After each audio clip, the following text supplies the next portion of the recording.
Hey everybody, Brett from Love Bats and the Belfry. Here for another Brett's Horror Vlog. Just want to address the quick elephant in the room. My voice is a little bit raspy and not feeling so good, and I am still kind of coming down with a sickness, but I'm here just enough to kind of deliver a Brett's Horror Vlog. But I wanted to come on and kind of do a horror news edition of this and kind of just talk about some upcoming projects. If you are new to at least the past couple weeks, they did release the official trailer to Beetlejuice Beetlejuice. And last month, I think it was like a month or two ago, they had released just a teaser trailer, and that was just about a minute long. And it's my personal preference. I'm not crazy about trailers, especially now where they reveal a little too much in trailers. To me, if they had just put out the teaser trailer to Beetlejuice Beetlejuice, I would have been completely satisfied with that, and I think that would have been for the better, because gave you just enough and showed Michael Keaton at the end of the trailer with him saying the juice is loose.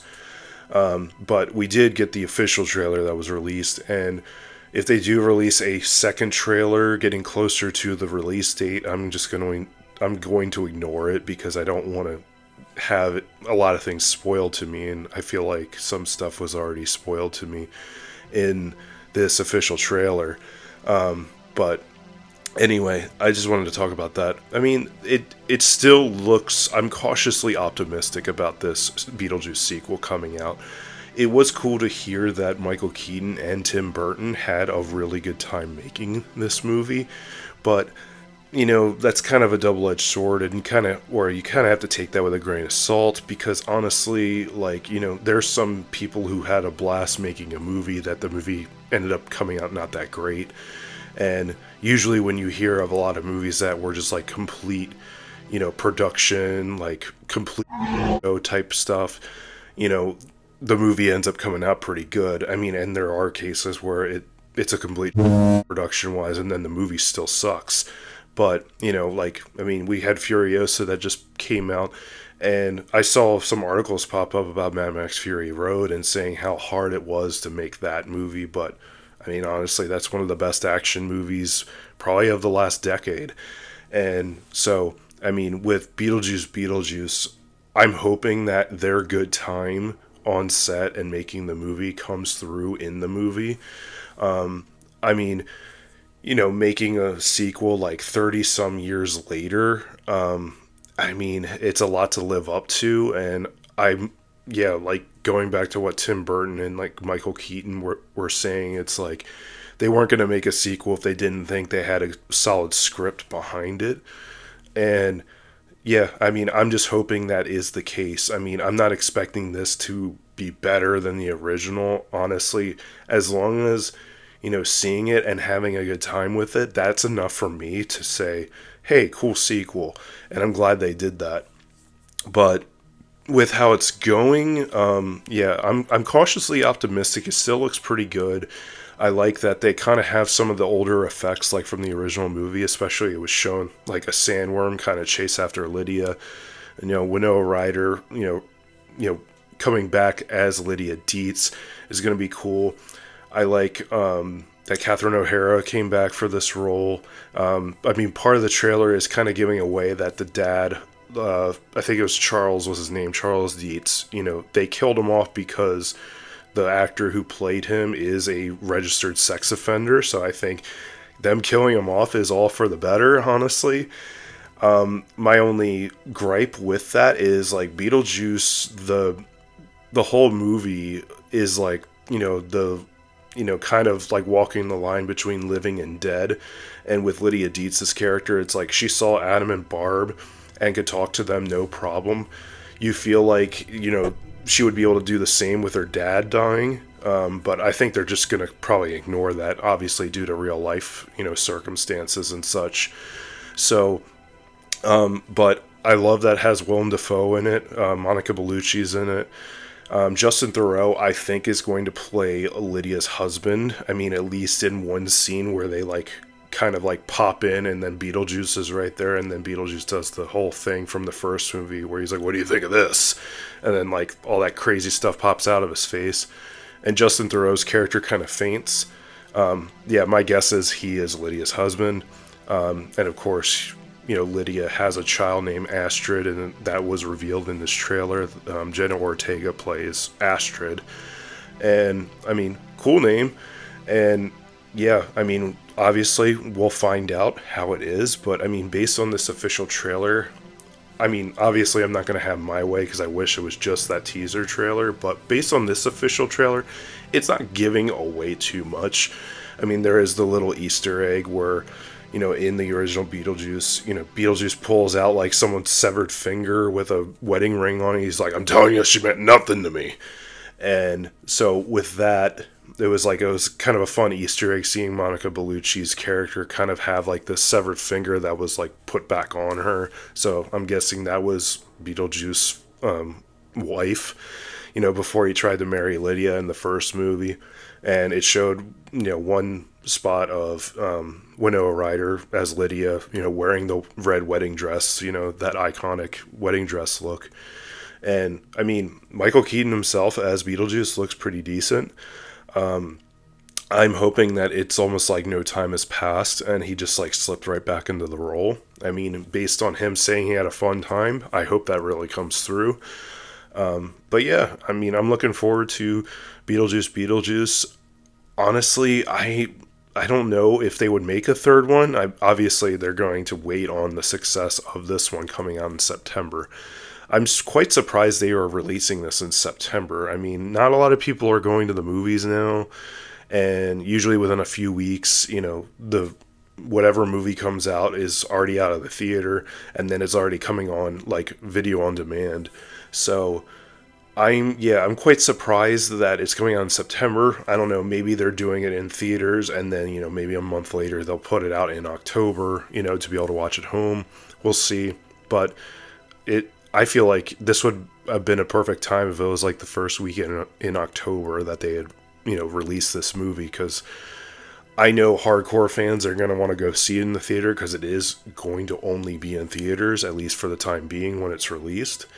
But yeah, I mean, I'm still looking forward to this movie, and yeah, I'm going to go into this movie not trying to expect too much. I mean, I think a lot of people, when you hold an original movie in such high regard, it's easy to be disappointed when you go and see, the sequel. So, but, this was a movie that people really wanted a sequel for decades, and we're finally getting it. So, hopefully it lives up to the hype.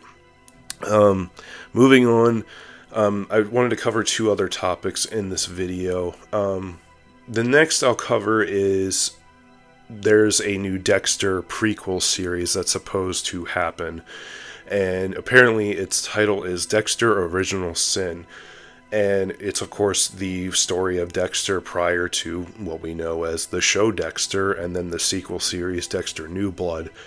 And I gotta be honest, this is coming from a huge Dexter fan. I absolutely adored this show when it was airing. And of course, most people know it ended pretty terribly. At least the original series ended pretty terribly. Dexter New Blood was redeeming itself, and then it also ended horribly. Arguably worse than the original ending, I would say. I mean, it's one of those, like, when I was watching the finale of Dexter New Blood, I wasn't, like, completely disgusted, but it was one of those, the more I thought about it, I'm like, why did they do all this? Why did they go in that direction? Why did they think that would be good? But, with this prequel series, I gotta be honest, I don't care. I don't care about anything else Dexter related that is ever going to come out. Because I'm thinking of this as like with the original series ending, it's like, fooled me once, shame on you. And then Dexter New Blood came out, and the ending of that was terrible. And Dexter New Blood's like, fooled me twice, shame on me. It's like, it's something, we should have expected that it to be like, in a way, we weren't expecting a also terrible ending to a sequel series with an additional bad ending, but that's what we got. So that time around, it is like shame on me It's like, how could I have trusted that they were going to like correct this? And they didn't. They made it way worse. What made it also worse was you actually had a good season. Was Dexter New Blood was a solid season. And then the last episode completely pooped the bed. And I mean, with the original series, I watched season 8 on a weekly basis leading up to its finale. And all of season 8, though, was terrible. A lot of people forget to bring that up. A lot of people say how bad the finale was. I was like, it's not just the finale. The entire season 8 was awful. And I don't understand why people didn't see that. Like, I was like 3 episodes into season 8 while it was airing weekly. And I was like, I'm preparing to be disappointed. Because so far this season is sucking. Like, the end of season 7 was like hyping up like, holy crap, like season 8's gonna be so explosive and just like crazy. And it really wasn't. It dialed it way back, and you're like, from all the things that happened in the previous season, it's all supposed to lead to this, and like it was just so anticlimactic. And not only that, I just thought it was a terrible season and a horrible way to wrap up at least a good show for 3/4 of its run. It was good. But yeah, like this, Christian Slater's supposed to play Dexter's dad, and I love Christian Slater, especially in Mr. Robot, but I don't care about the series and the people they casted as Dexter and who they casted as Deborah is like, I don't know those characters and nothing against them, but it's like, I mean, I wasn't expecting any big stars in this, but once they said they were, announcing a prequel series, it's like, who cares? Like, we've all watched Dexter. We know how he ends up at the beginning of Dexter. You can't do anything that specific, like that it's going to kill off Dexter or anything like that, because that's not going to happen. It's a prequel series, so, like, how can you make this really that compelling? You can't. And, yeah, I mean, honestly, I feel like even if this comes out and people say good things about it, I'm just still not going to care. I have no interest in it. It's kind of like how I feel about the Halloween franchise. I mean, while I'm wearing a Michael Myers t-shirt, Halloween Ends put such a bad taste in my mouth that I really don't care where they go from here with the franchise. I know they were supposed to do some sort of like reboot TV show of Halloween. I don't care about that either. Like, you're going to tell the same story in a slightly different way. And yeah, it's one of those things where it's like Dexter is already so played out, especially with New Blood, and you left a bad taste in people's mouths with the New Blood ending. Who's going to care about a prequel series of Dexter? Especially that, Michael C. Hall isn't playing Dexter, and he was the most, enjoyable part of that. Like, he owned that role. So to have someone else also playing Dexter, you got the odds stacked against you here. Enough about Dexter. Moving on. I heard recently that they are actually rebooting the Munsters for another Munsters TV show. And of course, I think it was like almost 2 years ago, you had Rob Zombie's The Munsters. And, I mean, it's no secret, Rob Zombie was a huge fan of the original Munsters TV show. Like, if you've seen interviews or anything about him, you could practically assume that was like one of his favorite shows. And so, of course, he wanted to make his version of it. And it was quite surprising seeing him, who is a horror movie director, make a PG movie. And I think, because I watched part of it, I could not finish it. I thought it was really, really bad. But while watching it, I did have this thought that, Rob Zombie, I think, is coming from a good place when he was making this. Like, he wanted it to have, like, the old, 1960s type humor, like, where it was clean humor. And he wasn't going to be edgy with it. Like, he was just trying to make, like, a straightforward, like, remake of it. Or, I guess he did make a prequel movie. I mean, people said technically it was a prequel to the TV show The Munsters, because it was just Lily, Herman, and Grandpa Munster.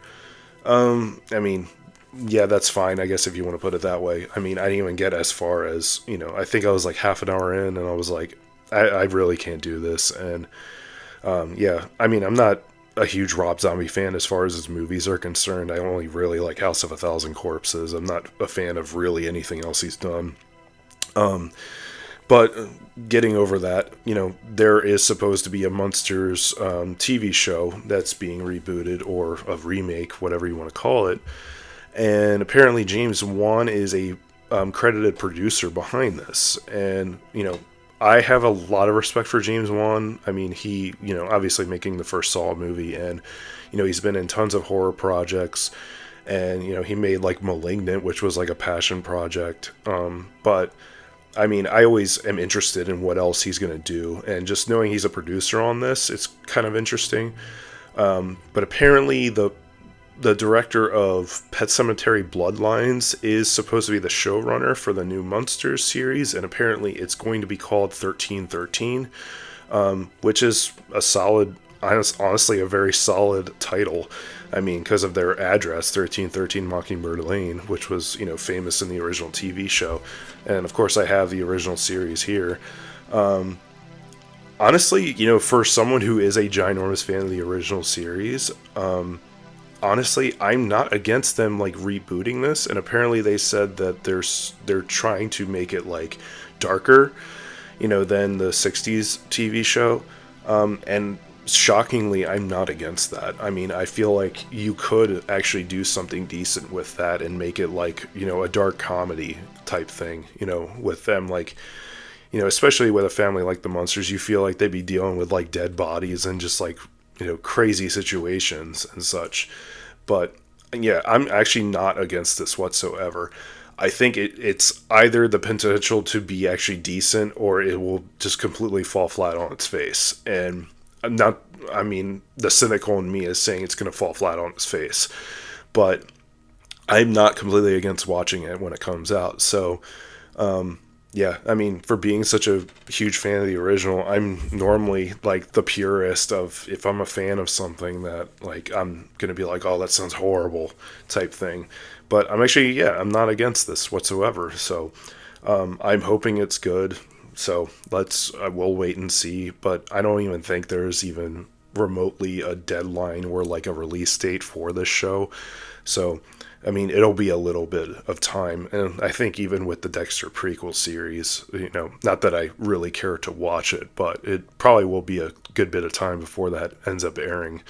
But yeah, I actually talked a lot longer than I thought I was going to, but I just wanted to wrap up this Brett's horror vlog and kind of like the horror movie news edition, or horror news edition. But sorry if I sound really sick and like my voice is like completely, like my voice pretty much hurts to talk right now. So I'm probably going to like take a vow of silence after ending this video. But if you enjoyed this, give it a thumbs up, subscribe to the channel. I appreciate all the love for Love Bats in the Belfry. And other than that, I will see you in a future video. Bye.